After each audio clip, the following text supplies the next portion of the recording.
전과 같이 기도드리겠습니다.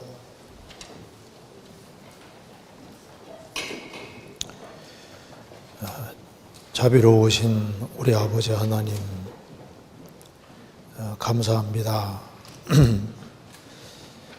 마땅히 형벌 받을 수밖에 없는 저희들을 불쌍히 여기시고 주의 보배로운 피로 구원해 주시고 또 소망 가운데 살게 해주시는 것을 감사합니다. 이번 7차에 걸친 학위 수양회를 통해서 또 많은 사람들이 구원함을 얻고 또 구원함을 얻은 사람들도 또 많이 신앙이 회복되게 해주신 것을 감사합니다. 또 주님의 복음과 영광을 위해서 같이 동참할 수 있는 기회 주시고 또 복음을 위해 협력할 수 있는 기회 주신 것도 감사합니다. 특별히 구원받은 식구들을 일일이 주님 함께 해주시고 주님 오시는 그날까지 주 안에서 바르게 성장하고 또 귀하게 쓰임받을 수 있도록 도와주옵소서. 또 내일부터 있을 수원교회 집회 가운데도 함께 해주시고 도와주시옵소서. 오늘 모든 시종 주 성령께서 함께 해주시고 하나님의 말씀으로 우리의 마음을 일깨워 주옵소서. 우리 구주 예수 그리스도 이름으로 기도하옵나이다. 아멘. 성경 욥기 32장 찾겠습니다.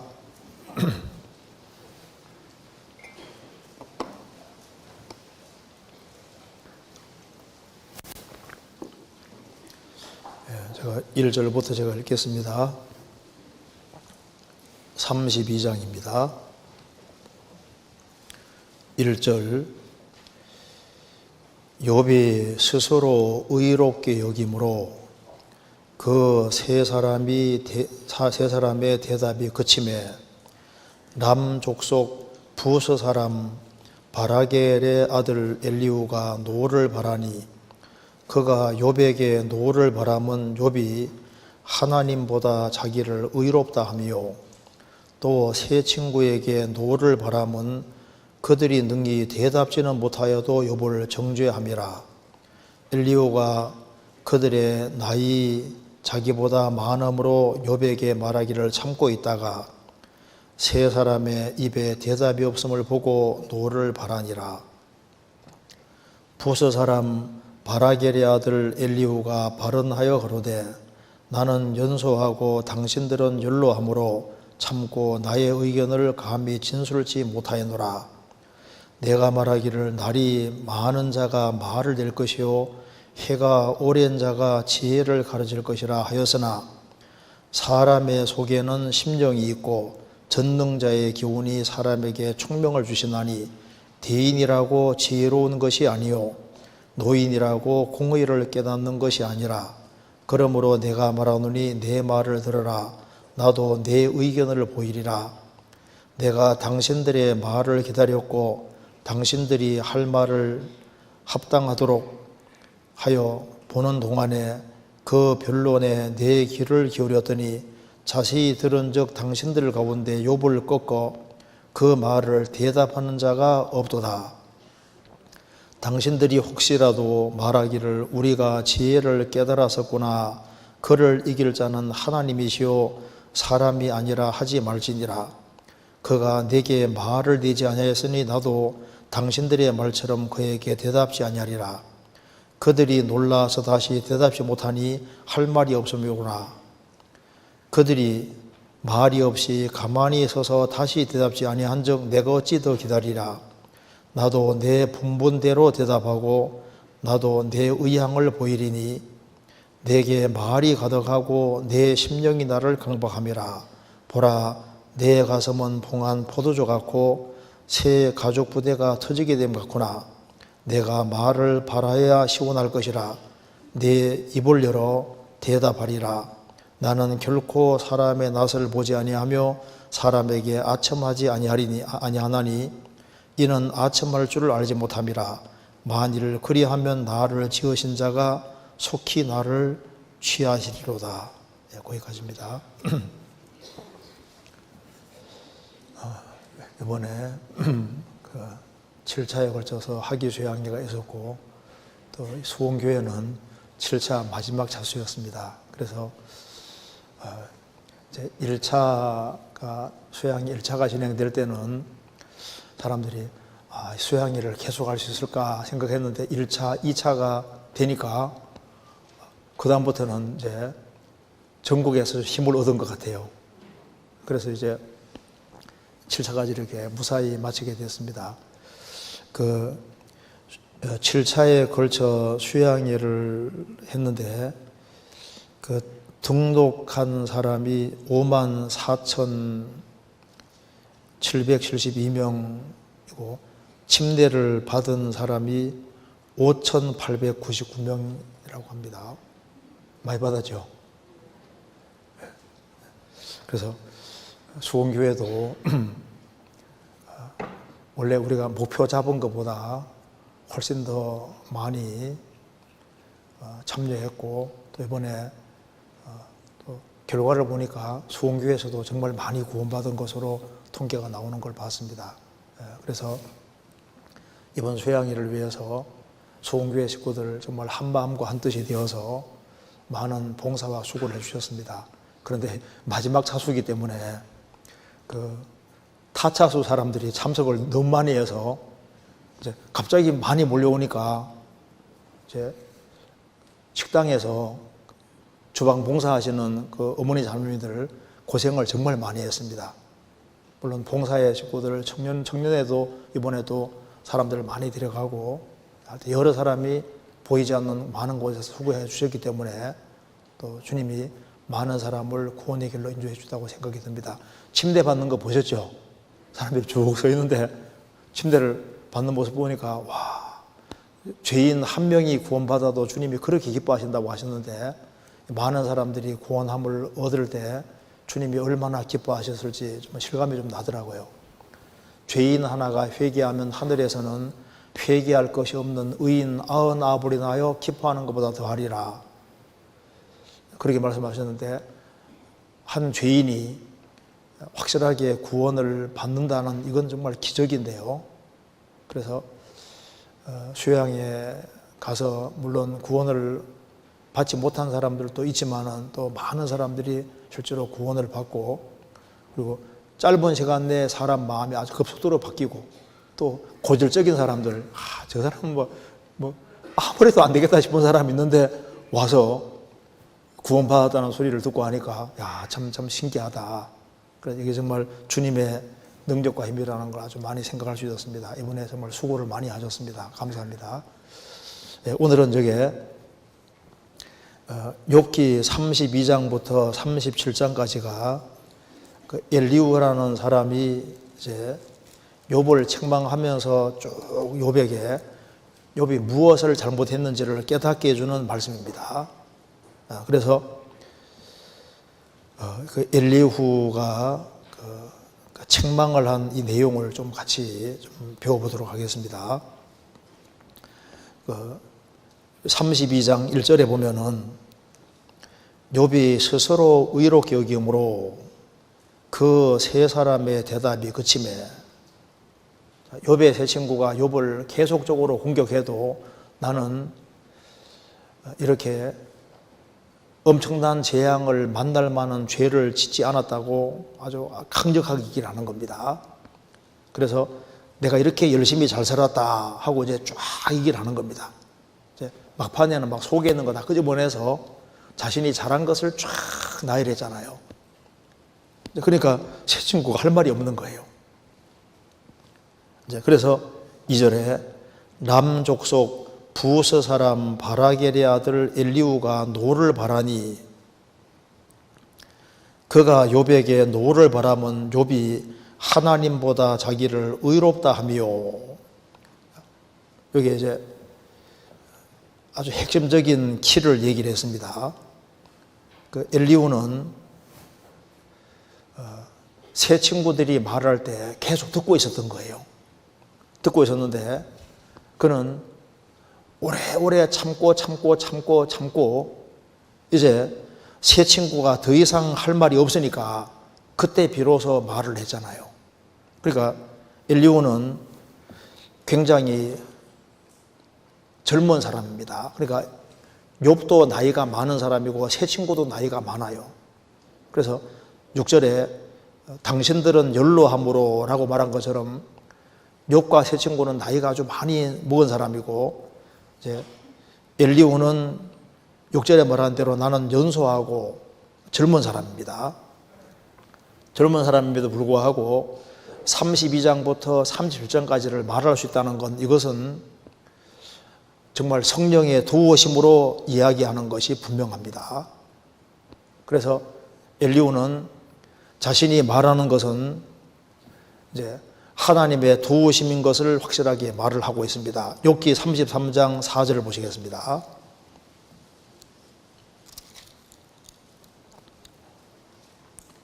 (4절에) 하나님의 신이 나를 지으셨고 전능자의 기운이 나를 살리시느니라. 자, 엘리후는 하나님의 신이 나를 지으셨고 전능자의 기운이 나를 살리시느니라 이렇게 말을 했고, 32장 8절에도 사람의 속에는 심령이 있고 전능자의 기운이 사람에게 총명을 주시나니 대인이라고 지혜로운 것이 아니요 노인이라고 공의를 깨닫는 것이 아니라.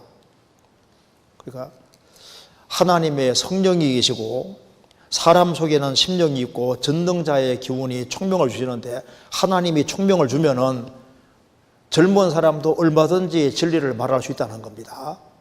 그러니까 이제 엘리후는 충분히 들었습니다. 충분히 듣고 난 이후에, 그리고 자신이 할 말에 대해서 아주 묵상을 많이 하고 생각을 많이 하고, 그리고 그 속에서 성령의 도우심으로 지금 말을 하고 있는 겁니다. 그래서 여기 욥기 32장 18절에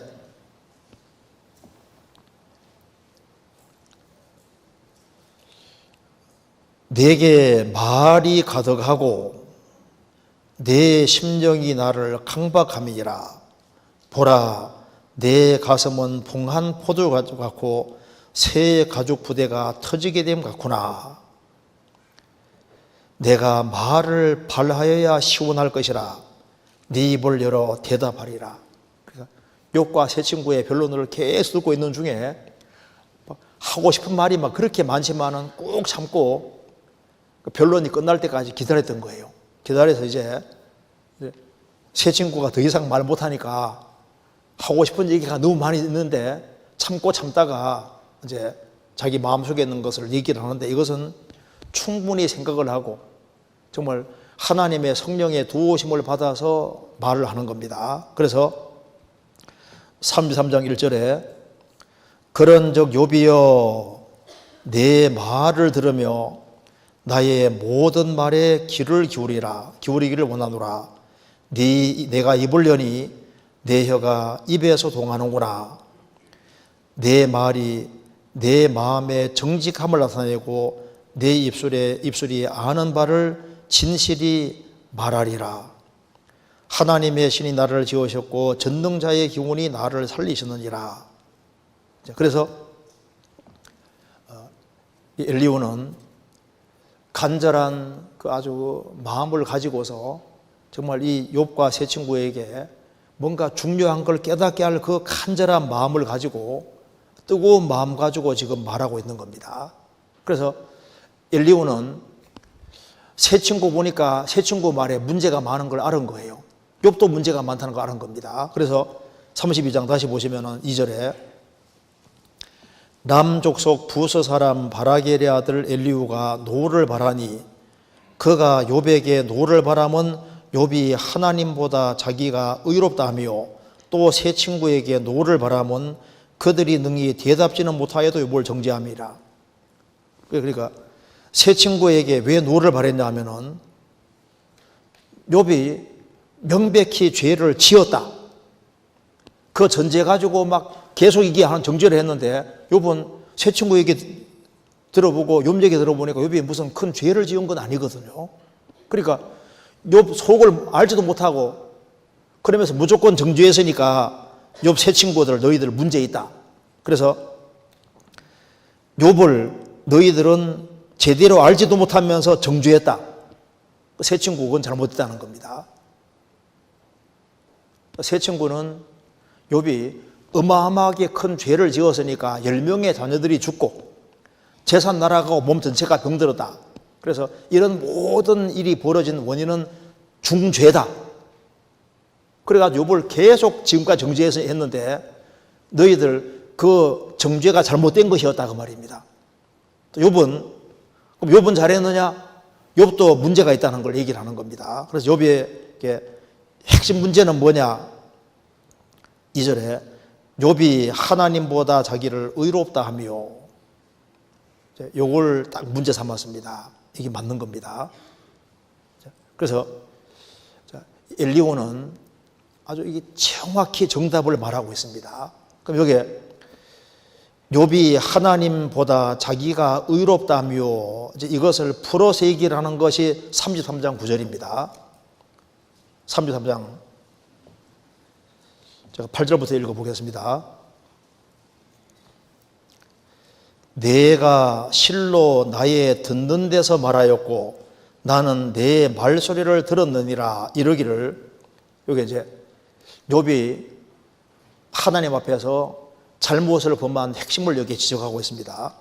9절에 나는 깨끗하여 죄가 없고 흠물이 없으며 불의도 없거늘 하나님이 나를 치를 틈을 찾으시며 나를 대적으로 여기사 내 발을 착고에 채우시고 나의 모든 길을 감찰하신다 하였는지라.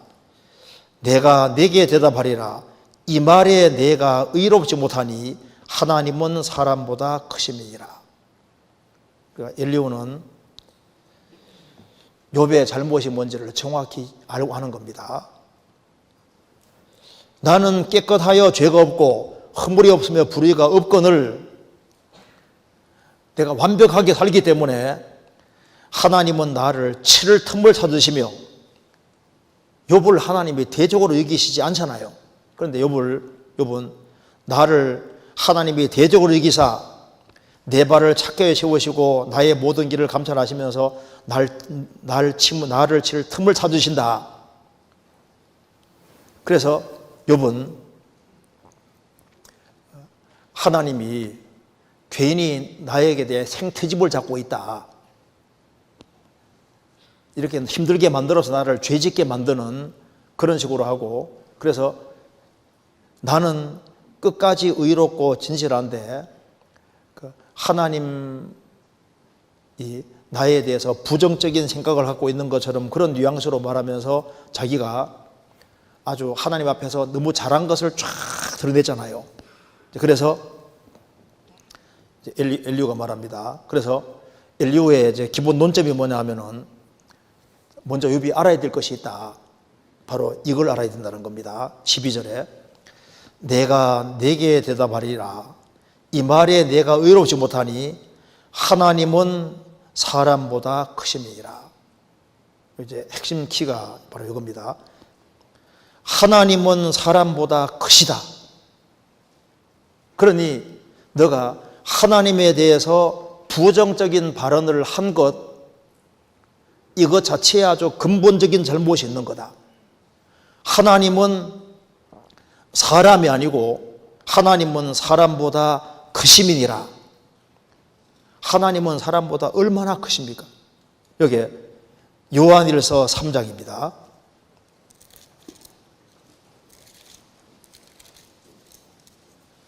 3장 20절.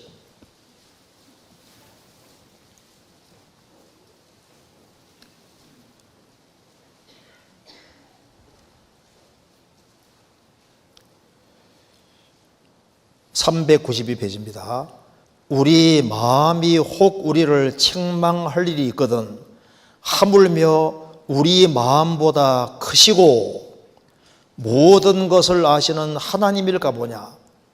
우리 마음이 혹 우리를 책망할 일이 있는데 하물며 우리 마음보다 크시고 모든 것을 아시는 하나님일까 보냐. 하나님은 하나님이기 때문에 모든 것을 아시고 사람보다 마음이 훨씬 크다 그 말입니다. 그런데 사람보다 마음이 훨씬 크신 분인데, 하나님은 사람보다 크신 분인데, 그 무한한 지혜와 능력을 가지신 하나님이 욥이라는 사람이 잘 살아가니까 욥을 칠 틈을 찾으시고 잘 살아가는 사람을 대적으로 여기신다, 이런 말이 옳은 말이냐? 하나님에 대해서 부정적으로 말한 것이 너가 잘한 것이냐, 이렇게 먼저 지적을 했습니다. 시편 145편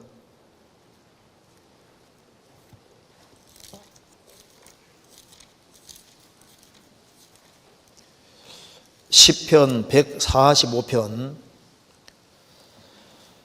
3절을 같이 읽겠습니다. 145편 3절입니다. 여호와는 광대하시니 크게 찬양할 것이라. 그의 광대하심을 측량치 못하리로다. 자, 여호와는 광대하시니, 하나님은 크고 위대하신데 하나님이 얼마나 크신 분인지 측량치 못하리로다.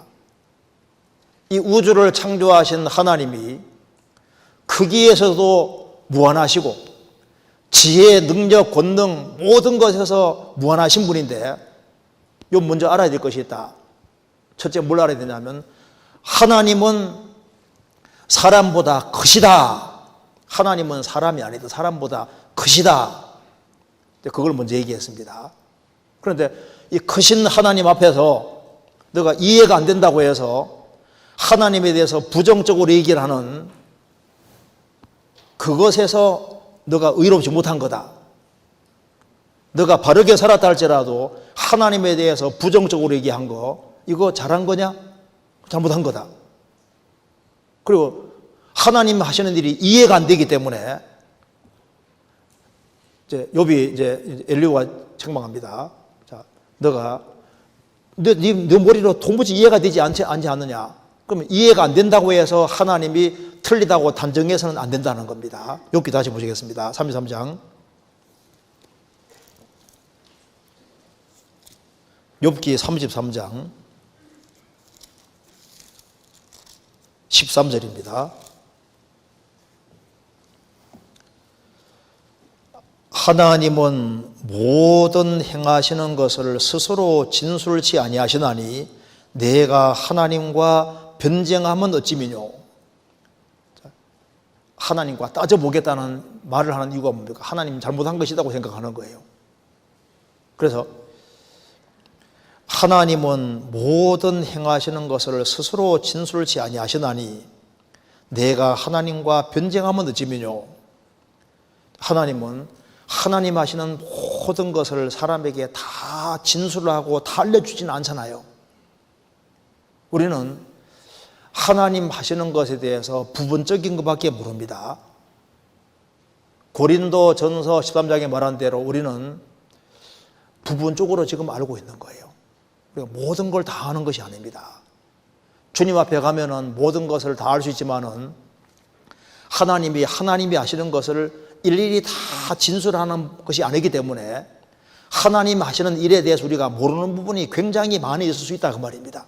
그리고 이해 안 되는 것이 많다고 해서 하나님에게 뭔가 불의가 있는 것처럼 도무지 이해 안 되는 일이 벌어진다고 해서 하나님에 대해서 안 좋은 뉘앙스로 말하는 것은 그건 옳지 않은 것이다, 그 얘기했습니다. 그리고 이제 욥이 그 다음 이어서 말하기를, 하나님은 하나님이시기 때문에 너가 이해 안 된다 할지라도 절대적으로 하나님은 의롭고 옳다는 그 입장을 항상 가지고 있어야 되는 거다, 그걸 강조했습니다.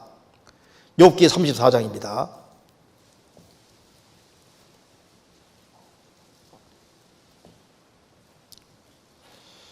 욥기 34장 1절입니다. 엘리후가 말을 이어 가로되 지혜 있는 자들아 내 말을 들으며 지식 있는 자들아 내게 귀를 기울이라. 입이 식물의 맛을 변별한 같이 귀가 말을 분별하나니 우리가 스스로 옳은 것을 택하고 무엇이 선한가 우리끼리 알아보자. 욥이 말하기를 내가 의로우나 하나님이 내 의를 제하셨고 내가 정직하나 거짓말장이가 되었고 나는 허물이 없으나 내 상처가 낫지 못하게 되었노라 하니, 어느 사람이 욥과 같으랴. 욥이 회방하기를 물마시다 하며 악한 말을 하는 자들과 사귀며 악인과 함께 다니면서 이르기를 사람이 하나님을 기뻐하나 무의가다 하는구나. 내가 이렇게 잘 살았는데 이렇게 큰 재앙을 만나니까 내가 이렇게 잘 살았다. 그렇게 말하면서 자기 의를 부각시키니까 나는 의로운데 하나님 내 의를 제했으니까 하나님께 뭐 잘못이 있는 것처럼 이렇게 자꾸 얘기를 했는데 근데 옳지 않다 그 말입니다. 그래서 엘리후의 아주 확실한 입장이 바로 이겁니다. 10절입니다. 어떤 경우에도 10절 이하를 아주 분명히 해야 되는 거다 이렇게 아주 강조했습니다. 그러므로 너희 총명한 자들아 내 말을 들어라. 하나님은 단정코 악을 행치 아니하시며 전능자는 단정코 불의를 행치 아니하시고 사람의 일을 따라 보응하사 각각 그 행위대로 얻게 하시나니 진실로 하나님은 악을 행치 아니하시며 전능자는 공의를 굽히지 아니하시느니라. 누가 땅을 그에게 맡겼느냐? 누가 온 세계를 정하였느냐? 그가 만일 자기만 생각하시고 그 신과 기운을 거두실진데 모든 혈기 있는 자가 일체로 망하고 사람도 진토로 돌아가리라. 만일 총명이 있거든 이것을 들으며 내 말소리에 귀를 기울이라. 공의를 미워하는 자시면 어찌 지리하시겠느냐? 의롭고 전능하신 자를 내가 정죄하겠느냐?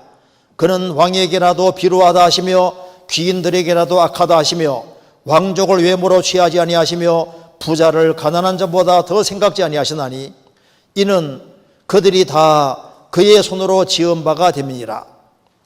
그들은 밤중 순식간에 죽나니 백성은 떨며 없어지고 세력 있는 자도 사람의 손을 대지 않고 제함을 당하느니라.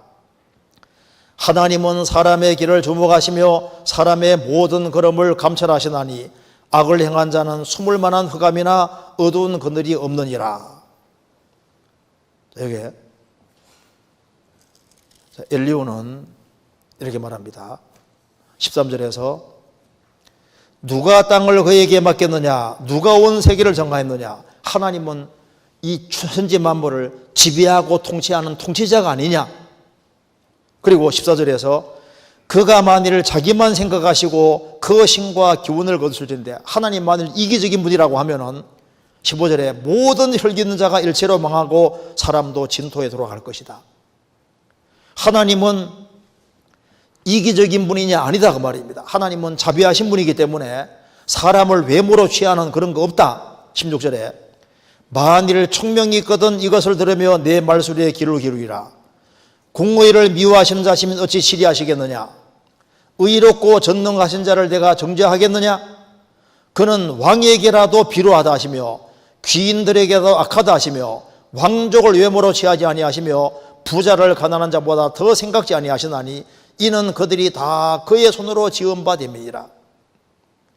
하나님은 사람을 외모로 취하시는 분이 아니다. 그리고 21절에 하나님은 사람의 길을 주목하시며 사람의 모든 걸음을 감찰하시는 분이다. 28절에 그들이 이와 같이 하여 가난한 자의 부르짖음이 그에게 상달케 하며 환난 받는 자의 부르짖음이 그에게 들리게 하느니라. 하나님은 다 보고 계시기 때문에 가난한 자의 부르짖음을 들으시고 환난 받는 자의 부르짖음을 다 들으신다. 그래서 어떤 경우에도 하나님은 의롭다 이 입장을 확실하게 고수해야 된다. 이걸 이제 얘기했습니다. 그러니까 엘리후는 욥의 잘못을 지적을 하고 있는 거예요. 욥, 너가 그렇게 의롭고 이렇게 얘기하지만은 하나님은 사람이 아니시지 않느냐? 하나님은 사람보다 훨씬 크신 분이다. 그리고 하나님은 하나님이기 때문에 어떤 일을 하실 때 인간에게 모든 것을 다 계시해 주지 않아도 이해 안 되는 부분이 많다 할지라도 하나님 잘못했다고 판단하면 안 되는 거다. 그렇기 때문에 어떤 경우에도 하나님은 의롭고 전능하시고 그리고 하나님은 항상 정의 편에 서 있고 의로운 편에 서 있고 하나님은 단정코 악을 행하시지 않는다는 걸 아주 강조를 했습니다. 이 입장을 언제든지 고수해야 되지 않았느냐, 그걸 얘기를 하고 있습니다. 사람의 판단과 하나님 판단이 다르지 않습니까? 하나님 판단은 사람보다 훨씬 크십니다. 시편 36편 찾아보시게 되겠습니다. 시편 36편 6절.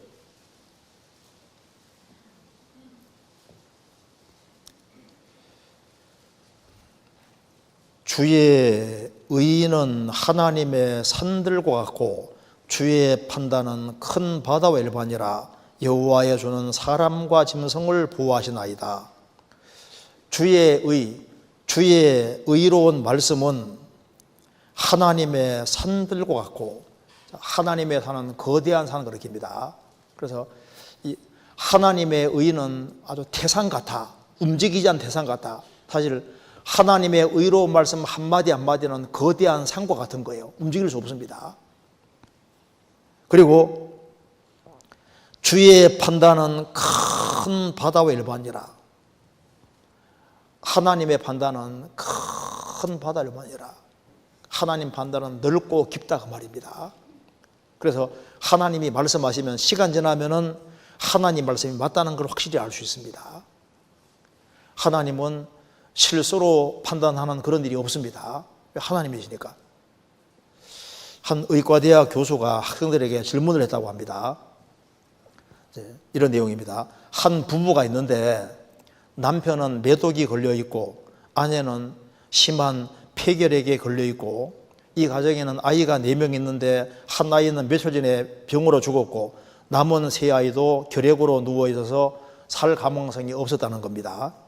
이 심한 폐결핵에 걸려 있는 부인이 현재 임신 중인데 어떻게 하면 좋겠습니까? 라고 이제 의과대 교수가 질문을 하니까 한 학생이 손을 들고 낙수술을 해야 됩니다 했다는 거예요. 그러니까 그 교수가 말하기를, 방금 자네는 베오토벤을 죽였네. 이런 최악의 불행한 환경 속에 5번째 태어난 아이가 베오토벤이었다 그 말입니다. 그러니까 이제 이 사람의 판단 자체가 잘못된 판단인 경우가 굉장히 많잖아요. 그래서 이제 엘리온이 이렇게 말했습니다. 여기 다시 한번 보시겠습니다. 욥기 34장에 29절.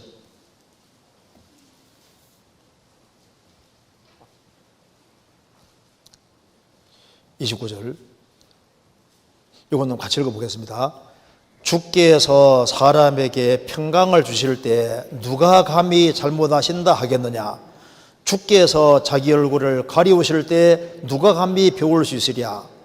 나라에게나 사람에게나 일반이시니. 여기 보면 주님이 사람에게 평강 주실 때 누가 감히 잘못하신다 하겠느냐? 그리고 어떤 사람에게는 얼굴을 가리울 때 누가 하나님 배울 수 있느냐? 하나님은 주권자이기 때문에 평강도 줄 수도 있고 어렵게 할 수도 있다 그 말입니다. 그렇지 않습니까?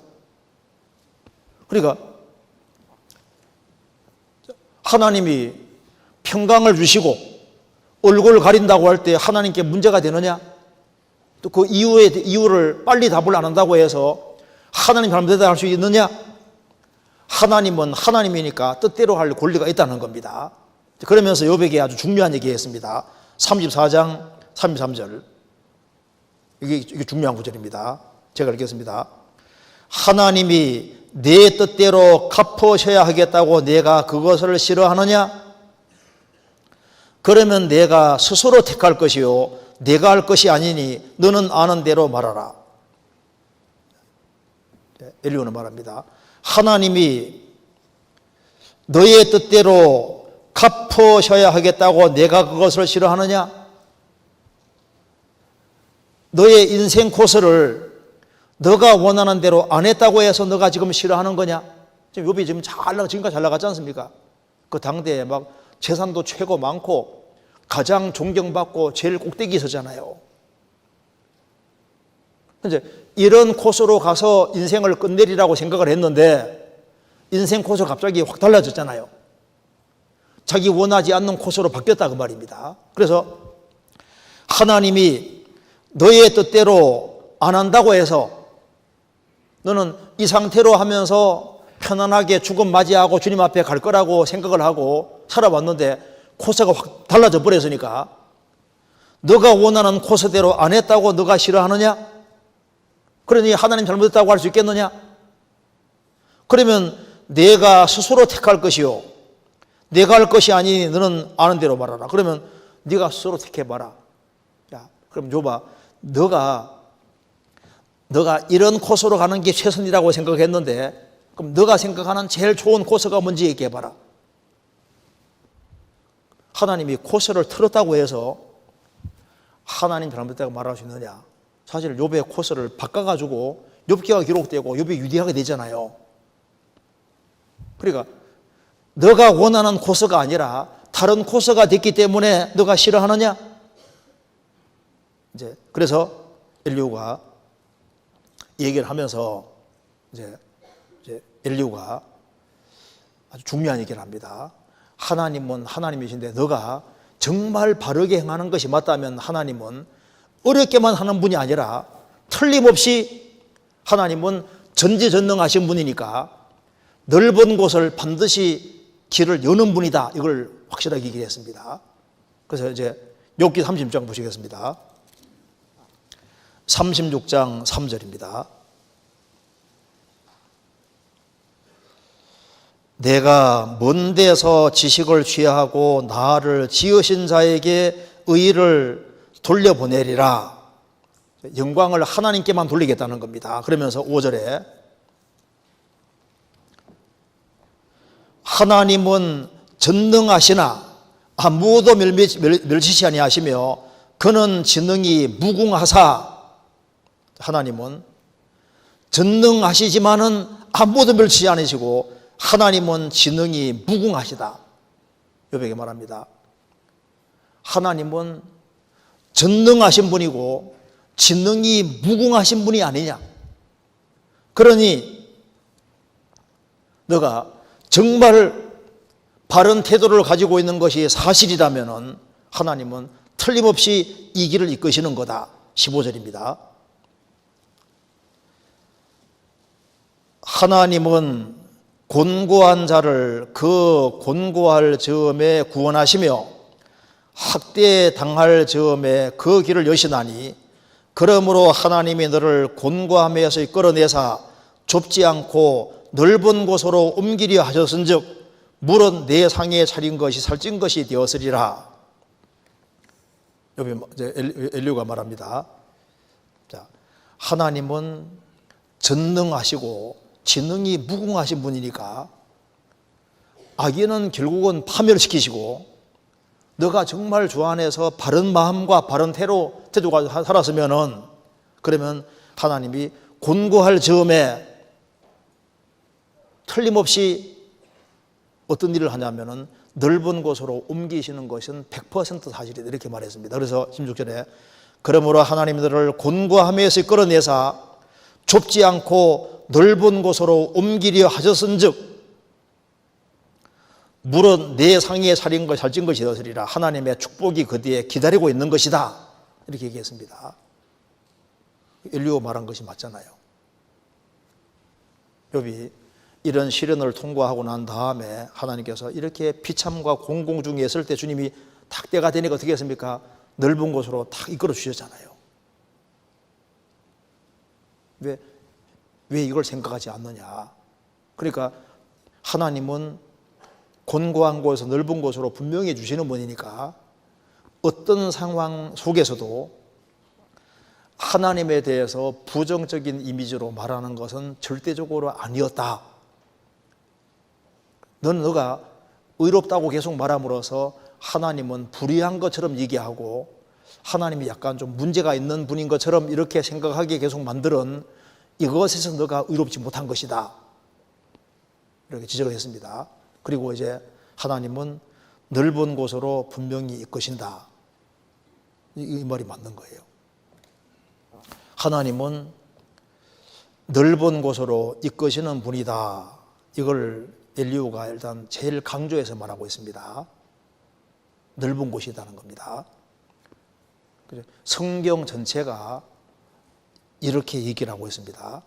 이스라엘 백성들이 에집트 살 때 에집트에서 처음 내려갔을 때는 편안하게 살았지만 얼마 후에 노예가 돼서 에집트 속박 아래 있었습니다. 그래서 에집트에서 아주 붙잡혀서 얼마나 고통을 받았습니까? 그런데 때가 되니까 하나님께서 모세 보내서 이스라엘 민족을 건져서 에집트 땅에 건져내서 가나안 땅에 집어넣으셨는데, 이 가나안 땅은 이스라엘 민족이 살기 아주 광활하고 광대한 땅이라고 성경에 말했습니다. 넓은 땅, 광대한 땅이라고 말을 하고 있습니다. 출애굽기 3장입니다. 출애굽기 3장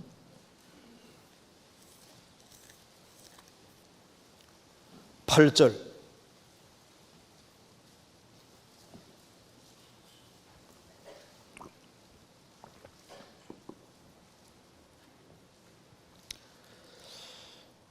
내가 내려와서 그들을 애굽인의 손에서 건져내고 그들을 그 땅에서 인도하여 아름답고 광대한 땅, 젖과 꿀이 흐르는 땅, 곧 가나안 족속, 헷 족속, 아모리 족속, 브리 족속, 히비 족속, 여부 족속의 땅에 이르려 하노라.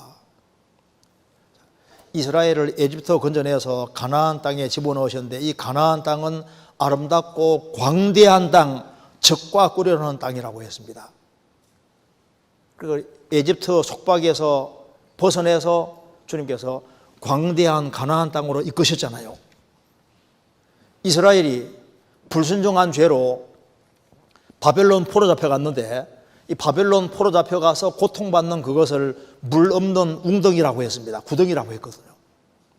물 없는 구덩이에서 주님께서 70년 만에 해방시켜서 다시 가나안 땅에 집어넣으셨잖아요. 이스라엘이 2차 대전 중에 히틀러 그 압제 속에서 정말 가스시설을 얼마나 고통받았습니까?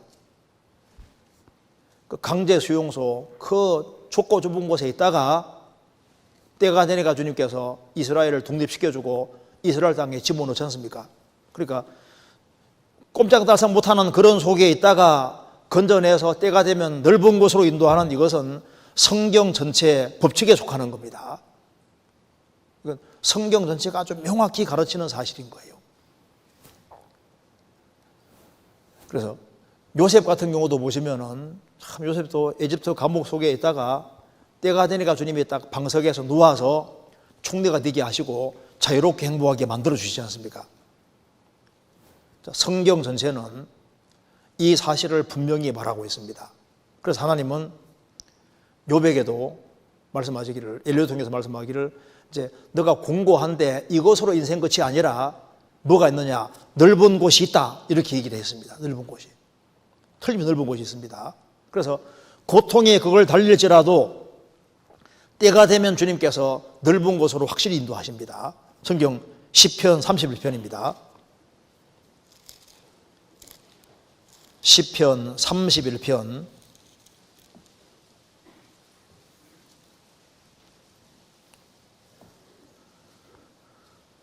5절.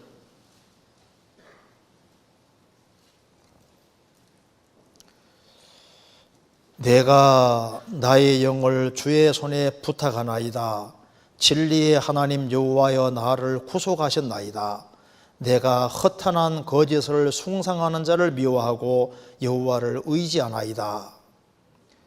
내가 주의 인자하심을 기뻐하며 즐거워할 것은 주께서 나의 곤란을 감찰하사 혼란 중에 있는 내 영혼을 아셨고 나를 대적의 수중에 금고치 아니하셨고 내 발을 넓은 곳에 세우셨음이니이다. 다윗도 큰 고통을 받았지만은 하나님께서 나를 대적의 수중에 금고치 아니하셨고 내 발을 넓은 곳에 세우셨음이니이다. 주님께서 곤고한 중에 있는 다윗을 주님께서 넓은 곳에 세우셨다고 했죠. 넓은 곳이 있는 겁니다. 깊은 곳이 있으면은 넓은 곳이 반드시 있는 거예요. 사무엘하 22장입니다. 사무엘하 22장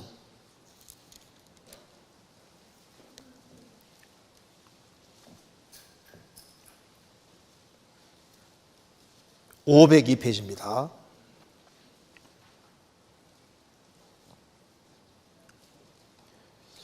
(22장) 5절입니다.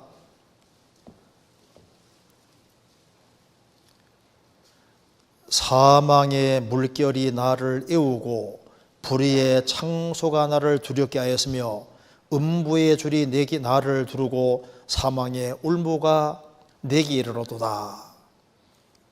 자, 사망의 물결이 나를 애워싸고 불의의 창소가 나를 두렵게 하였으며 음부의 줄이 나를 두르고 사망의 울무가 내게 이르러도다.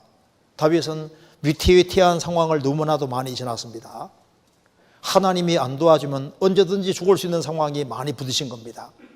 그런데 하나님께 부르짖으니까 하나님께서 다윗을 다 건져주셨습니다. 17절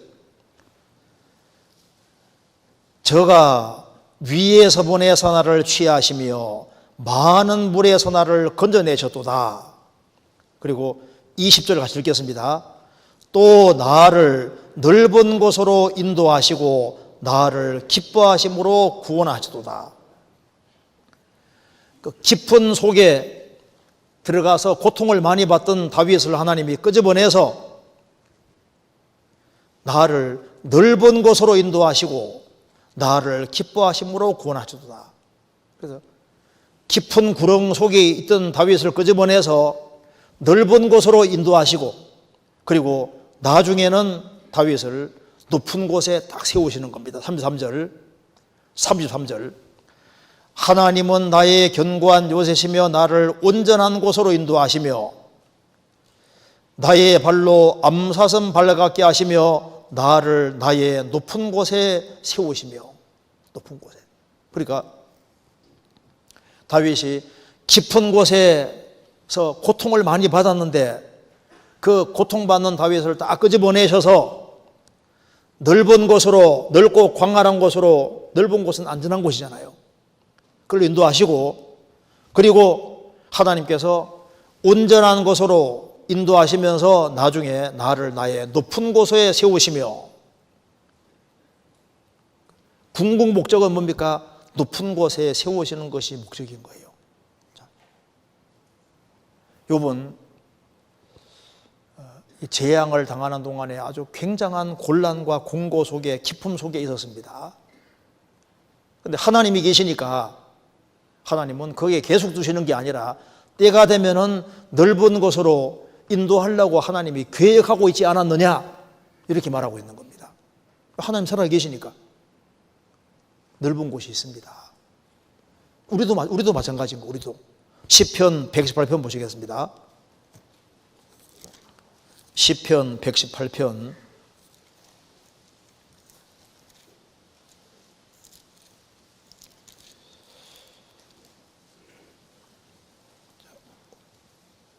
5절 같이 읽겠습니다. 5절입니다. 내가 고통 중에 여호와께 부르짖었더니 여호와께서 응답하시고 나를 광활한 곳에 세우셨도다. 광활한 곳은 바로 넓은 곳입니다. 이 광활한 곳이 뭘 말하냐면은 시편 기자가 지금 죽음 건너편에 운명을 생각을 많이 하고 있는 사람인 거예요. 그래서 하나님의 도우심으로 그리스도가 오신다는 것을 미리 보고 지금 하시는 말씀입니다. 그래서 이 시편 118편은 예수님이 오시는데 유대인들이 예수님을 배척하는 것도 이미 나와 있고 예수님이 희생 제물로 대신 죽는 것도 지금 미리 보면서 지금 하는 얘기인 겁니다. 그 뒤에 보시면은 21절 주께서 내게 응답하시고 나의 구원이 되셨으니 내가 주께 감사하리이다. 건축자의 버린 돌이 집 모퉁이의 머릿돌이 되었나니 이는 여호와의 행하신 것이요 우리 눈에 기이한 바로다. 이날은 여호와의 정하신 것이더라. 이날에 우리가 즐거워하고 기뻐하리로다. 여호와여 구하옵나니 이제 구원하소서. 여호와여 우리가 구하옵나니 이제 형통케 하소서. 여호와의 이름으로 오는 자가 복이 있으며 우리가 여호와의 집에서 너희를 축복하여도다. 여호와는 하나님이시라. 우리에게 빚으셨으니 줄로 희생을 제단불에 멸지어다. 자, 예수님이 낙이 타고 입성하실 때 어린아이들이 호산나 호산나 찬송했잖아요. 그래서 23절에 이는 여호와의, 여기 24절에 이날은 여호와의 정하신 것이라. 이날에 우리가 즐거워 기뻐하리로다. 예수님이 낙이 타고 입성하시는 이날은 주님이 정하신 거예요. 그리고 여호와의 이름으로 오는 자가 복이 있으며, 이게 호산나입니다. 호산나, 이제 우리를, 25절에 이제 우리를 구원하소서, 이게 호산나잖아요. 그래서 예수님이 낙이 타고 입성하실 때 호산나 호산나 여호와여 구함나니 이제 우리를 구원하소서 구원하소서, 이거 호산나 찬송했잖아요. 그리고 예수님이 27절에 줄로 희생을 제단불에 멸지어다. 예수님이 짐승이 죽는 것처럼 대신 죽게 된 겁니다. 그래서 22절에 유대 건축자들의 버린 돌, 예수님이 버림받았잖아요. 버린 돌이 집 모퉁이, 교회의 모퉁이, 머릿돌이 되었나니 이는 여호와의 행하신 것이요 우리 눈에 기이한 바로다. 지금 이게 시편 기자가 예수님의 초림을 보고 예수님이 낙이 타고 입성하는 거, 아이들이 호산나 호산나 부르짖는 거, 이제 노래하는 거, 그것도 보고, 그 다음에 예수님이 이제 배척받는 것도 보고, 우리 희생제물로 대신 죽는 것도 보면서 예수님이 바로 우리의 구원이 됐다는 걸 깨닫는 겁니다. 그래서 5절에 내가 고통 중에 여호와께 부르짖었더니 여호와께서 응답하시고 나를 광활한 곳에 세우셨도다. 안전지대에 세우셨다고 말입니다. 안전지대.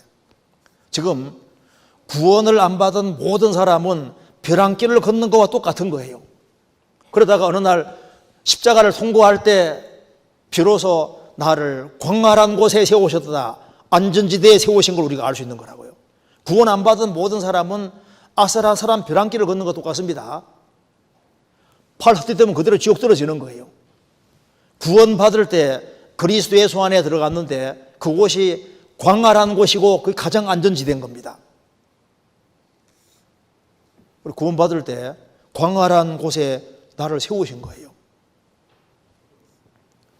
한 사람이 구원을 받으면은 그리스도 안에 들어왔고 거기가 바로 안전지대고 가장 광활한 곳이고, 그리스도 안에는 우리 신앙생활에 필요한 모든 것이 다 들어있잖아요. 사람들은 성경을 간단한 책이라고 생각하는데 이제 구원 받으면은 성경 안에 들어올 수 있거든요. 성경 안에 들어오면은 들어오는 순간부터 성경은 광활하다. 성경은 정말 넓은 곳이라는 걸 알게 됩니다. 성경이 얼마나 큰 줄 아세요? 창세기부터 요한계시록까지 성경 속에 우주의 처음부터까지가 다 들어있고, 인간 역사가 들어있고, 인간의 모든 생사복, 인간이 경험하는 모든 것이 속에 다 들어있잖아요. 성경은 정말 광활한 곳입니다. 그리고 광활한 곳에 세우셨도다. 구원을 받은 사람은 정말 안전지대에 들어온 사람이 되는 거예요. 구원받은 사람은. 안전지대. 시편 12편입니다.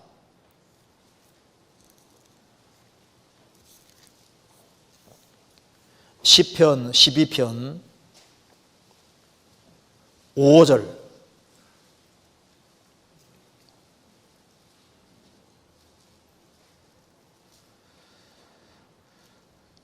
여호와의 말씀에 가련한 자의 눌림과 궁핍한 자의 탄식을 인하여 내가 이제 일어나 저를 그 원하는 안전지대에 두리라 하시도다.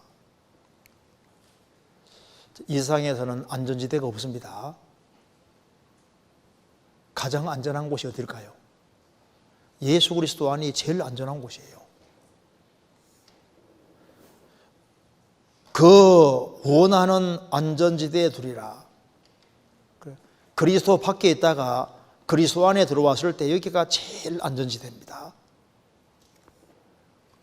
주님은 틀림없이 넓은 곳을 주시는 분이 맞습니다. 실제로 한 사람이 구원을 받으면은 좁은 마음도 넓어지잖아요. 자기만 생각했는데 구원받고 나면 가족이 생각이 나고 이웃이 생각이 나고 더 많은 사람, 그리고 마음이 점점 넓어지는 것이 맞습니다. 욥은 고난당하기 전과 후가 다릅니다. 고난당하고 난 다음에 마음이나 생각이나 모든 것이 훨씬 더 넓어지잖아요. 야베스도 하나님께 기도하기를, 하나님 나에게 복의 복을 더해 주시고 그리고 나의 지경을 넓혀 주십시오. 야베스의 기도가 이루어졌습니다. 나의 지경을 넓혀 주십시오. 요한 뇌설레도 구원받고 난 이후에 세계는 나의 교구다. 마음이 아주 크게 넓어졌습니다. 그러니까 넓히시는 것이 하나님의 뜻인 거예요. 이건 틀림없습니다. 그리고 이제 우리가 구원받고 난 다음에도 이제 주님이 역사하시면 역사할수록 점점 더 넓은 지역을 더 주셔요. 털을 넓혀주시는 것이 맞습니다. 이건 틀림없이 그런 일이 있습니다. 그래서 엘리후가 말한 핵심이 뭐냐면은, 너가 지금 공고한 속에 있는데 공고한 것으로 끝나는 게 아니다. 너가 하나님 붙잡고 있는 게 사실이면은 틀림없이 하나님은 넓은 곳을 준비해 놨다. 넓은 곳을 준비해 놓은 것이 맞잖아요. 그걸 얘기했습니다. 우리는 잠시 후에 지구상에 살고 있다가 얼마 후에 정말 천국은 얼마나 넓은 곳입니까? 넓은 곳으로 인도하라는 것이 맞잖아요. 그 넓은 곳이라는 것은 먼저는 피할 길을 말하는 것이고 안전지대를 말하는 것이고, 그리고 욥은 이 시련을 통과하고 난 이후에 마음과 생각이 훨씬 넓어지고 커졌습니다. 하나님에 대한 생각도 훨씬 커졌잖아요. 그러면서 이제 엘리후가 이제 넓은 곳을 주신다고 말씀하면서 이제 구체적으로 책망을 하고 있습니다. 다시 보시겠습니다. 욥기 다시 보시겠습니다. 욥기 32장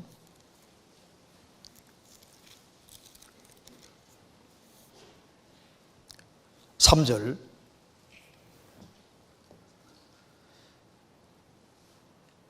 또 새 친구에게 노를 바라면 그들이 능히 대답지는 못하여도 욥을 정죄함이니라. 그래서 새 친구는 욥이 도덕적으로 무슨 큰 죄를 지은 것이 아닌데 죄를 지었다고 전제한 것에 대해서, 그 욥을 정죄한 것에 대해서 너희들은 그것은 분명히 명백한 잘못이다 그 지적했잖아요. 그 다음에 2절 중간에 그가 욥에게 노를 바라면 욥이 하나님보다 자기를 의롭다 하며, 그래서 하나님이 마치 불의한 분인 것처럼 이제 얘기를 하면서 하나님에 대해서 안 좋은 뉘앙스를 갖게 만든 것이 이제 잘못했다고 말하면서 이제 엘리후가 구체적으로 욥을 책망을 합니다. 36장입니다. 여기 36장 17절.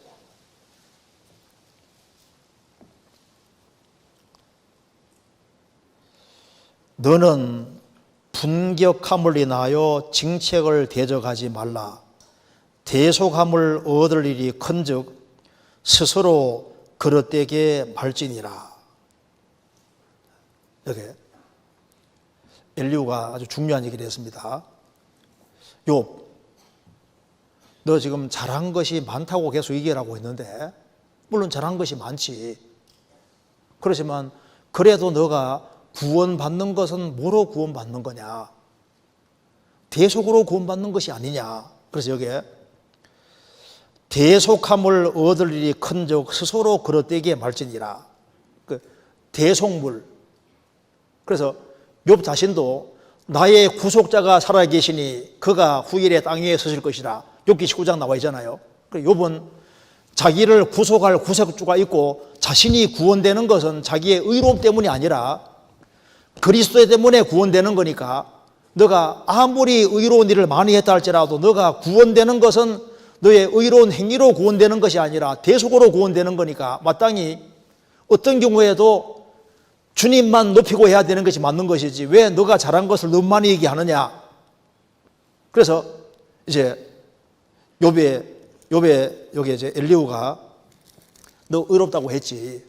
너 잘한 것이 많지. 그런데 그거 잘했다는 것 자체도 하나님 볼 때는 별거 아닌 거라는 걸 얘기를 하고 있습니다. 35장 보시겠습니다. 1절입니다. 엘리후가 말을 이어 가로되 내가 이것을 합리하게 여기느냐, 내 생각에 내가 하나님보다 의롭다 하여 이르기를 유익한 유익이 무엇인고 범죄한 것보다 내게 이익이 무엇인고 하는구나. 내가 너와 및 너와 함께 있는 동무들에게 대답하리라. 너는 하늘을 우러러보라. 내 위에 높은 궁창을 바라보라. 내가 범죄한들 하나님께 무슨 영향이 있겠으며 내 죄악이 간영한들 하나님께 무슨 관계가 있겠으며 내가 의로운들 하나님께 무엇을 드리겠으며 그가 내 손에서 무엇을 받으시겠느냐. 내 악은 너와 같은 사람이 내 할을 따르며 내 의는 인생이 누게 할 뿐이니라. 너가 자꾸 이렇게 잘한 것을 많이 얘기를 하는데 너 제발 하늘 좀 쳐다봐라. 하늘을 우러보라. 내 위에 높은 궁창을 보라. 너가 범죄한들 하나님께 무슨 영향이 있겠으며 너의 죄악이 관영한들 하나님께 무슨 관계가 있겠으며 너가 의로운들 하나님께 무엇을 드리겠느냐. 너가 의로운 일을 많이 해서도 구원되는 것은 대속으로 구원받는 것이 아니냐. 33장 24절입니다. 24절 한번 같이 읽어보겠습니다. 하나님이 그 사람을 긍휼히 여기사 이르시기를 그를 건져서 구덩이에 내려가지 않게 하라. 내가 대속물을 얻었다 하시리라. 자, 엘리후는 계속 강조하는 것을 대속물, 대속. 그러니까 너가 의롭게 산 건 맞고 잘한 것은 많이 있지만은 너가 구원되는 것은 뭐로 구원되는 거냐? 너도 죄인이고 나도 똑같은 죄인인데 너가 예수님의 대신 죽는 죽음으로 구원받는 것이 아니냐? 그러면은 내가 천국 가게 되는 모든 것은 예수님의 피로 대신 죽음으로 희생으로 구원받는 거니까 이제 그것을 훨씬 더 부각시켜야 되는 것이지. 너가 이렇게 잘한 것을 그렇게 많이 말해서 되겠느냐? 이걸 지적을 하고 있습니다. 우리가 잘한 것이 아무리 많다 할지라도 그거로 천국 가는 거 아니잖아요. 내가 이렇게 잘한 것이 많은데, 뭘 잘한 것이 많은데 그거 가지고 하나님 앞에 설 수 없다 그 말입니다. 하나님이 얼마나 높은지 생각해봐라. 그 높으신 하나님 앞에서 너가 잘하면 얼마나 잘했겠느냐, 못하면 얼마나 못하겠느냐. 그러니까 인간이 잘하고 못하는 그것 때문에 구원되는 게 아니라 구원은 대속으로 구원되는 거니까 너도 말하다시피 나의 보증인이 살아계시다고 얘기했고 그리고 나의 구속자가 후일에 오신다고 말하지 않았느냐. 그러니 어쨌든 사람이 구원되는 건 대속으로 구원되는 거니까 어떤 경우에도 너의 의를 너무 많이 얘기를 하는 건 그건 합당치 않은 것이었다. 이걸 아주 못 박듯이 딱 얘기를 했습니다. 사람이 자기가 잘한 것이 아무리 많아도 그거로 충분한 게 아니잖아요. 세상에 의로운 사람으로 말하면 욥보다 의로운 사람은 찾기 어려울 겁니다. 근데 그도 구원되는 것은 그리스도 때문에 구원되는 거예요. 욥기 19장입니다.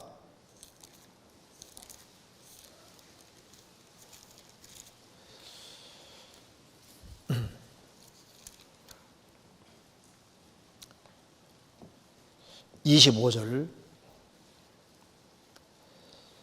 내가 알기에는 나의 구속자가 살아계시니 후일에 그가 땅 위에 서실 것이라. 내가 알기에는 나의 구속자가 살아계시다. 후일에 그가 땅에 서실 것이다. 그러니까 욥은 뭘 알고 있습니까? 메시아가 오셔서 자기를 구원한다는 걸 알고 있는 거예요. 그렇기 때문에 욥은 계속해서 짐승폐제사 드리지 않습니까? 6기 1장에도 수시로 짐승폐제사를 드리면서 이제 이렇게 대속이 얼마나 중요한지 욥은 이미 알고 있는 사람인데 너무 이렇게 새 친구에게 충동받다 보니까 자기 의를 너무 많이 드러낸 겁니다. 그래서 너가 잘한 것이 많다 할지라도 그래도 그리스도를 더 드러내고 그렇게 해야지 맞는 것이었다, 이렇게 책망을 하고 있는 겁니다. 그 다음에 욥기 36장 보시겠습니다.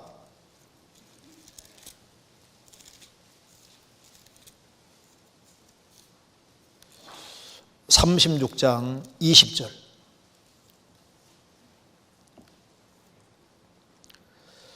너는 밤 곧 인생이 자기 곳에서 제함을 받는 때를 사모하지 말 것이니라. 삼가 악으로 치우치지 말라. 내가 환난보다 이것을 택하였느니라. 환난을 받고 있는 중에 너무너무 힘들면은 차라리 나 죽여주십시오, 이렇게 말을 하는데 이게 옳지 않다는 겁니다. 그래서 여기에 너는 밤 곧 인생이 자기 곳에서 제함을 받는 때를 사모하지 마라. 그러니까 차라리 이런 고통을 통과하기보다는 차라리 이런 걸 안 보고 그냥 죽어버렸으면 좋겠다. 그게 하나님 앞에 합당한 태도냐? 어떤 경우에도 하나님이 목숨을 취해갈 때까지는 나 죽여주시오 하고 그냥 죽는 날을 사모하는 식으로 해서는 안 되는 것이 아니냐. 혼란을 어떤 경우에도 잘 감당하려고 생각해야지, 이런 혼란을 겪기보다는 차라리 죽어버리는 게 낫겠다, 이걸 선택하려고 하는데 이런 발언하는 것이 옳은 것이냐 얘기를 했습니다. 그래서 너는 밤 인생이 자기 곳에서 제한 받는 때를 사모하지 마라. 삼가 악으로 치우치지 말라. 내가 환난보다 이걸 택하였느니라. 하나님이 주신 환난이면은 끝까지 잘 감당할 생각을 해야지, 너무 힘들다고 해서 빨리 죽어버렸으면 좋겠다고 그 말을 왜 계속하냐. 환난이 있을 때 왜 낙담하고 죽음을 택하느냐. 하나님의 어떤 숨은 계획이 있는데 왜 그걸 생각하지 않느냐. 하나님의 큰일이 있다는 것을 지금 얘기를 하고 있습니다. 22절. 하나님은 그 큰 권능으로 큰일을 행하시나니 누가 그와 같이 교훈을 베풀겠느냐. 하나님은 그 큰 권능으로 큰일을 행하신다. 너가 큰 환난을 당했을 때 배후에 하나님이 큰일을 계획하고 있을 텐데 왜 그건 생각지 않고 죽음만 생각하느냐. 하나님은 스케일이 크신 분이고 큰 것을 하나님은 계획하고 있는 것이다, 이렇게 얘기를 했습니다. 그래서 인생이 아주 기구한 사람은 하나님의 특별 계획이 있고 하나님 행하신 스케일이 크다, 그 말입니다. 자, 여기에 이거 잠깐 적고 시편 111편 찾겠습니다. 111편 2절.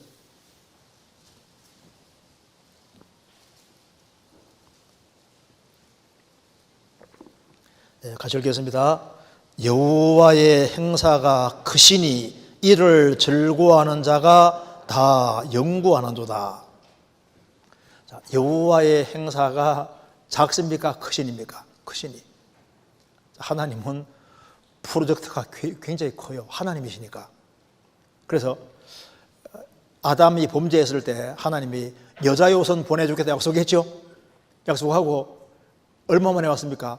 4,000년 지나서 예수님 보내주시잖아요. 예수님 다시 오신다고 지금 2,000년 지나잖아요. 그리고 약속하고 굉장히 길잖아요. 스케일이 크다고. 이스라엘 민족이 애굽에 내려갔는데 400년 지나가지고 끄집어내는 거 봐봐요. 스케일이 크다니까요. 하나님이 모세라는 사람 사용하실 때도 에집트 왕궁에서 40년, 미디안 광야에 40년, 그 다음에 40년 사용하셨잖아요. 그러니까 훈련을 40년 정도 시키는 거 봐요. 그게 80년입니다. 에집트에서 40년, 미디안 광야에 40년, 80년 훈련시키고 난 다음에 40년 사용하시잖아요. 스케일이 큽니다. 다윗도 기름 부음 받고 십몇 년 동안 죽을 고생하게 하고 난 다음에 왕 삼으시잖아요. 여호와의 행사가 크시니 이를 즐거워하는 자가 다 영광하도다. 하나님은 스케일이 큽니다. 행사가 큽니다. 그렇기 때문에 욥같이 갑자기 막 엄청난 재앙 당한 사람 없잖아요. 이런 엄청난 일을 당했으니까 그 속에서 끝까지 이렇게 견딜 생각을 해야 되는데 너무 힘드니까 차라리 죽어보면 좋겠다 하고 그러지 않습니까? 불평하면서 그게 옳은 것이 아니었다. 그걸 얘기를 했습니다. 그러면서 엘리후가 이렇게 말합니다. 욥기 36장입니다.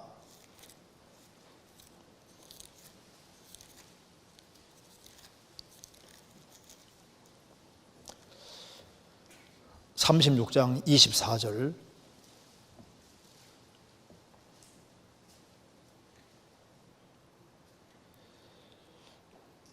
이게 23절 다시 보시면요. 23절에 누가 그를 위하여 그의 길을 정하였느냐? 누가 말하기를 주께서 불의를 행하셨다 할 수 있으랴? 하나님은 큰 일을 행하시는 분이니까 인생 고서를 아주 힘들게 만든다고 해서 하나님께서 불의를 행하셨다 말할 수 있겠느냐? 아니다 그 말입니다. 하나님은 스케일이 크기 때문에 인간이 이해할 수 없는 그런 길로 이끌 수도 있는 거라는 걸 말하고 있습니다. 그러면서 24절에 너는 하나님의 하신 일을 찬송하기를 잊지 말지니라. 인생이 그 일을 노래하였느니라. 너는 하나님의 하신 일을 찬송하기를 잊지 말지니라. 어떤 경우에도 하나님 하신 일을 찬송하기를 잊지 마라. 그래서 욥은 재산 날아가고 10명의 자녀가 죽을 때도 어떻게 했습니까? 주신 자도 하나님이시오 취하신 자도 하나님이오시오니 하나님의 영광을 받을 줄다. 처음에 그랬잖아요. 처음에 하나님께 찬송과 영광 돌렸습니다. 그런데 시간 지나가고 너무 힘드니까 이제 하나님에 대한 찬송이 끊어지고, 찬송이 끊어지니까 이제 불평이 나오고 하나님이 이해가 안 된다고 하고 난 이렇게 잘했다고 하면서 자기 의의를 계속 드러내고 이렇게까지 갔잖아요. 엘리후 말합니다. 하나님은 사람에게 원망 들을 일을 하실 리가 없지 않느냐. 그러니 너는 하나님의 하신 일을 찬송하기를 잊지 마라. 어떤 경우에도 하나님 하신 일을 찬송하기를 잊지 말아라. 우리가 천국 들어가면 뭐만 하는 줄 아시죠? 찬송을 계속 한다고 되어 있잖아요. 찬송을. 왜 찬송 계속 할까요? 저 위에 섰을 때 하나님이 찬송받을 일만 계속 하셨던 거예요. 그러니까 하나님 하신 일을 찬송하기를 잊지 마라. 만사가 형통할 때도 찬송하고, 그리고 하나님께서 고통 주시고 어렵게 할 때도 찬송하기를 잊지 말아라. 하나님은 틀림없이 옳게 행하고 있는 것이다. 그 입장을 끝까지 고수하라는 겁니다. 그리고 엘리후는 말합니다. 너는 자연도 잘 모르지 않느냐. 근데 자연에 대해 다 아냐? 자연에 대해서도 모르지 않느냐. 37장 보시겠습니다. 37장 5절. 하나님이 기이하게 음성을 울리시며 우리의 헤아릴 수 없는 큰 일을 행하셨느니라. 14절. 욥이여 이것을 듣고 가만히 서서 하나님의 기묘하신 일을 궁구하라. 욥이여 이것을 듣고 가만히 서서 하나님의 하신 일을, 하나님의 기묘하신 일을 궁구해 봐라. 그래서 이제 엘리후가 자연에 대한 얘기를 쭉 하면서 너 자연에 대해서도 모르는 게 너무 많지 않느냐. 자연에 대해서도 그렇게 모르는 것이 많은데, 눈에 보이는 자연도 이해 못하는 게 너무 많은데 하나님의 행하시는, 인생에게 하시는 일에 대해서 우리가 다 한다 할 수 있느냐? 모르지 않느냐? 그러니까 어떤 경우에도 하나님 편에 서서, 그리고 하나님에 대해서 긍정하는 것이 필요하다, 이렇게 얘기를 했습니다. 그렇게 얘기하고 그 다음에 이제 38장에서는 이제 하나님이 욥의 잘못을 이제 딱 그 다음에 지적을 쭉 하면서 이제 하나님이 너가 이것을 아느냐, 이것을 할 수 있느냐고 계속 얘기하고 있잖아요. 그래서 이제 여기서 이제 우리가 알 수 있는 것이, 하나님께서 나타나셔서 욥도 책망하시고 욥의 친구도 책망했지 않습니까? 책망했는데 엘리후에 대해서는 책망한 것이 아무것도 없습니다. 엘리후는 정답을 얘기를 한 거예요.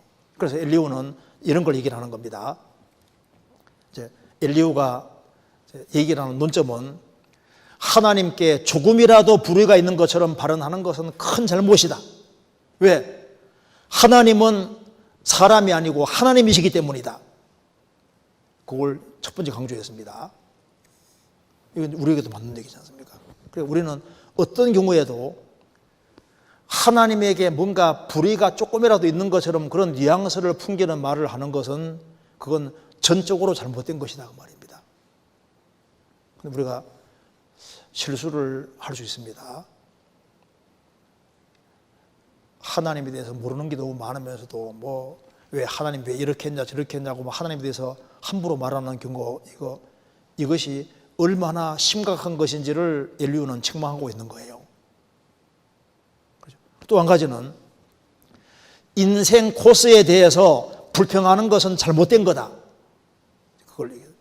그러니까 사람마다 이제 인도함 받는 코스가 다르지 않습니까? 다른데 하나님이 너가 원하는 코스대로 하지 않는다고 해서 불평하는 것은 옳은 것이 아니다.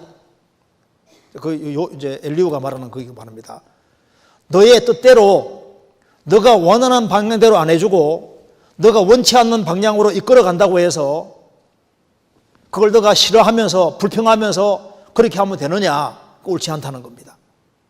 그리고 엘리후는 말합니다. 하나님이 너가 원치 않는 곳으로 이끌어 간다 할지라도 하나님은 틀림없이 참고 기다리면은 넓은 곳을 주신다. 그걸 말하고 있잖아요. 또 한 가지는, 너가 아무리 의로워도 너는 대속으로 구원받는 것 뿐이다. 그거 말하고 있잖아요. 또 한 가지는, 아무리 힘들어도 죽여달라고 하지는 말아라. 죽여달라. 나 빨리 난 살기 싫으니까 죽여달라고 하지 마라. 그리고 어떤 경우에도 끝까지 견디라. 끝까지 견뎌야지. 하나님 살아계시니까 참고 견디는 그 길을 분명히 택해야 된다. 이 입장을 끝까지 고수해라. 그래서 하나님 편에 서라고 하는 것을 얘기를 하고 있는 거예요. 그렇잖아요. 우리가 고수해야 될 것이 있습니다. 시편 73편입니다. 73편 1절.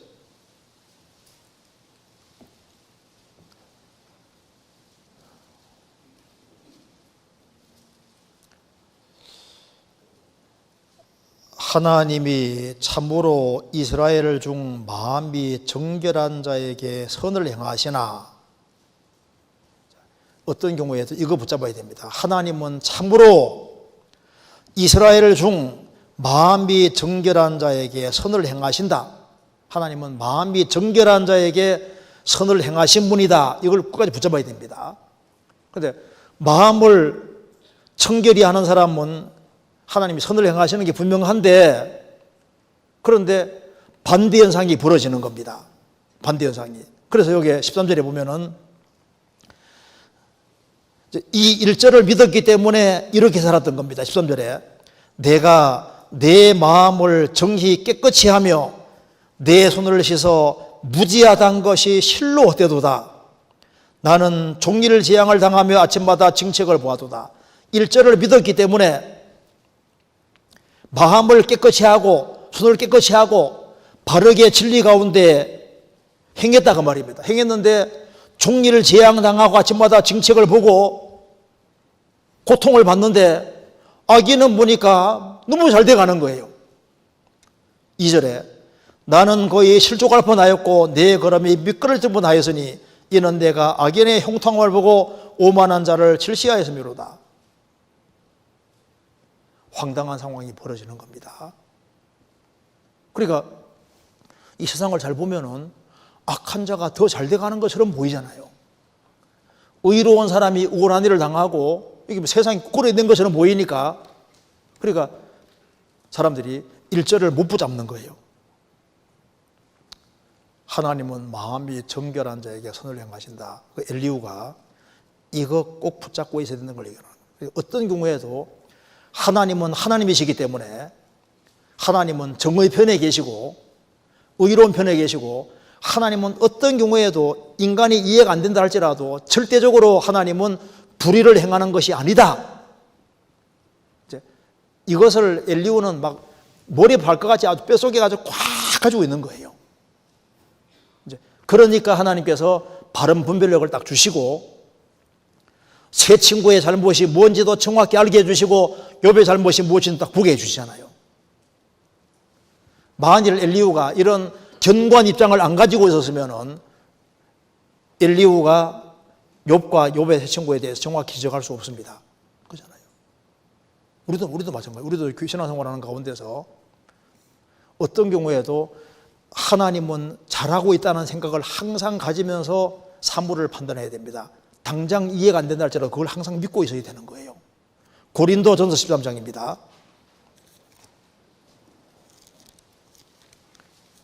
고린도전서 13장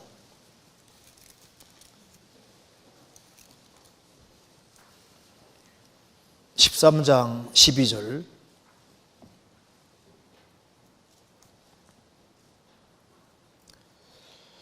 우리가 이제는 거울로 보는 것 같이 희미하나 그때에는 얼굴을 대하여 볼 것이요 이제는 내가 부분적으로 아나 그때는 주께서 나를 아신 것 같이 내가 온전히 알리라.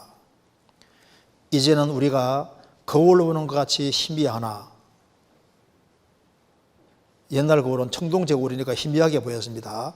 그때에는 얼굴을 대해 볼 것이요 주님 오시는 그날 우리는 얼굴을 대해서 다 보게 될 겁니다. 이제는 내가 부분적으로 아나 우리는 계시된 내용밖에 모릅니다. 그러나 그때에는 주께서 나를 아신 것 같이 내가 온전히 알리라. 모든 것을 다 알게 되는 날이 오는 겁니다. 제가 글을 하나 읽어드릴게요. 여기에 그 하늘에 쌓은 재물이라는 동화가 하나 있는데 옛날 어느 나라에 임금이 살았는데 제일 큰 부자였답니다. 그런데 어느 날 새벽에 오늘은 이 나라에서 제일 가는 부자가 죽을 것이다 라는 음성을 3번이나 듣게 됐다는 겁니다. 그래서 이제 자기 제일 큰 부자니까 이제 뭐 고민이 돼서 근심스러운 밤을 가장 고통스러운 밤을 보낸 거예요. 그런데 안 죽었거든요. 자기 안 죽은 거예요.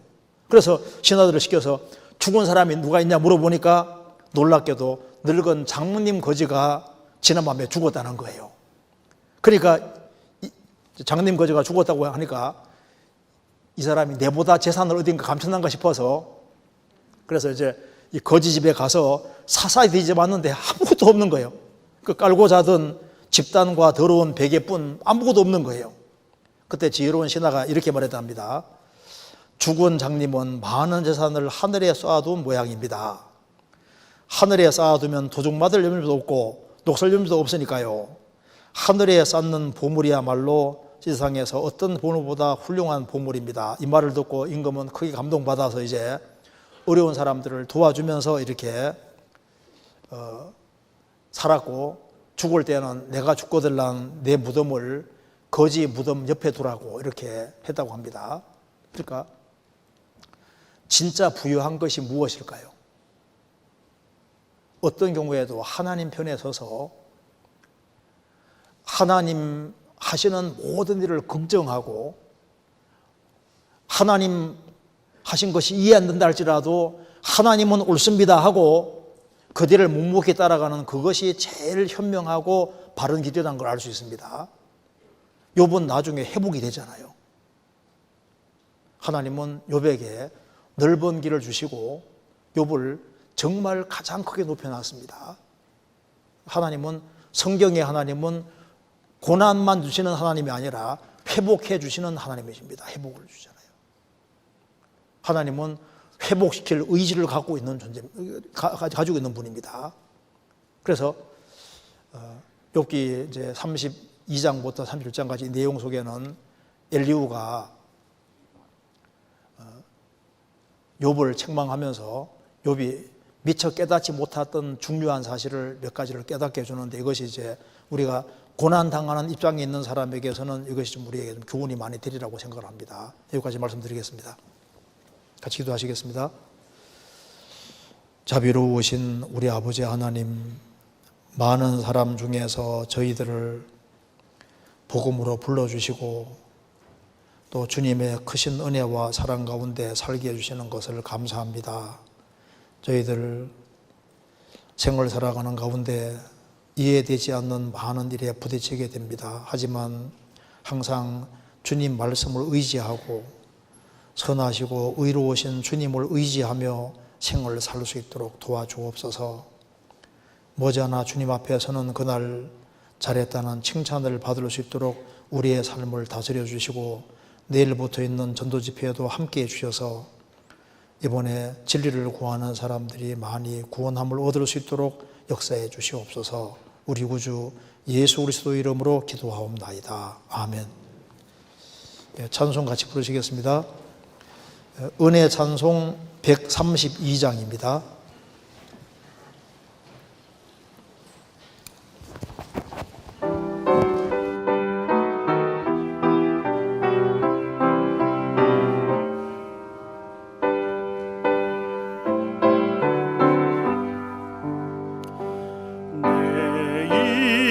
생여정 끝내어 강 건너 언덕 이를 때 하늘 문 향해 말하리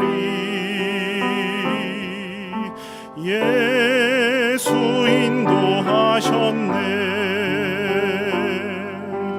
매일 발걸음마다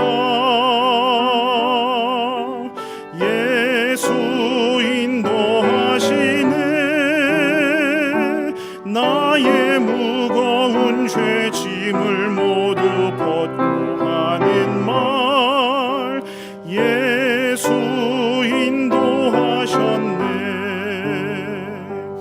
이 가시밭길 인생을 허덕이면서 갈 때에 시험과 환난 많으나 예수 인도하시네 매일 발걸음마다 예수 인도하시네 나의 무거운 죄짐을 모두 벗고 하는 말 예수 인도하셨네 내 밟은 발걸음마다 주 예수 보살피시사 승리의 개가 부르며 주를 찬송하리라 매일 발걸음마다 예수 인도하시네 나의 무거운 죄짐을 모두 벗고